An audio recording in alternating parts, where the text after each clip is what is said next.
Assalamualaikum guys. Okay guys, hari ni aku dalam perjalanan nak pergi Hulu Langat.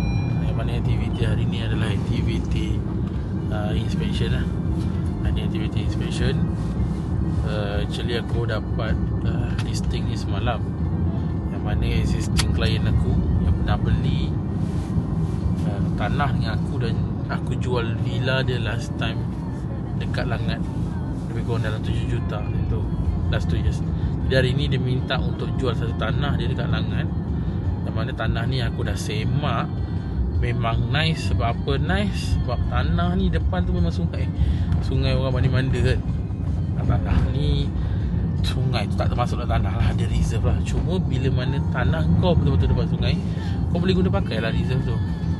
Cuma kau tak boleh lock apa semua everything. Okay guys, sekejap lagi kita show pada anda tanah ni macam mana. Aku bawa kepada korang semua.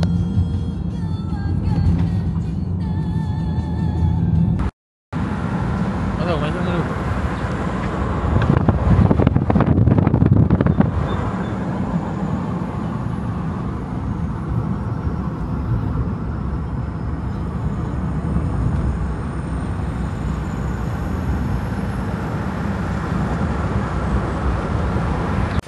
Assalamualaikum, aku dah sampai. Okey, aku dah sampai kat lokasi. Mengantuk sebab tadi semalam Jumaat, lepas semalam Jumaat tadi kat Kampung Pasir aku terus gerak ke sini. Masa kat semalam Jumaat tadi aku terlelap lah. Ni aku nak drive tiba-tiba terlelap. Okey, daripada semalam tadi aku ikut jalan dalam, yang mana aku dah sampai kat dalam. Yang ni betul-betul berhadapan jalan. Okay. Yang ni adalah reserve reserve actually. Tepi ni semua reserve. Ada orang buat pondok ni. Mungkin lah yang pondok ni pemilik dia punya tanah depan ni, jadi dia ambil lah depan ni sikit. Okay, tanah tu dekat mana? Tanah tu seberang sana tanah tu. Kejap lagi aku fly drone, kau boleh tengok.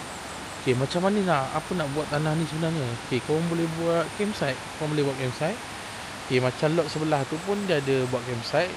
Just buat jambatan lah. Jadi kita boleh buat jambatan cross sampai sini. Sebab tanah betul-betul depan ni. Dan sungai ni memang boleh diguna pakai lah. Memang landai. Tanah tak berbukit memang landai. Okay. Jadi aku terbang drone, korang tengok tadi. Okay. When it called love, when two become one, and I felt like a boom in your arms. I call home. It feels like paradise when your hands are in mine. It feels like paradise when I drown into your eyes. Like it feels like paradise when your hands are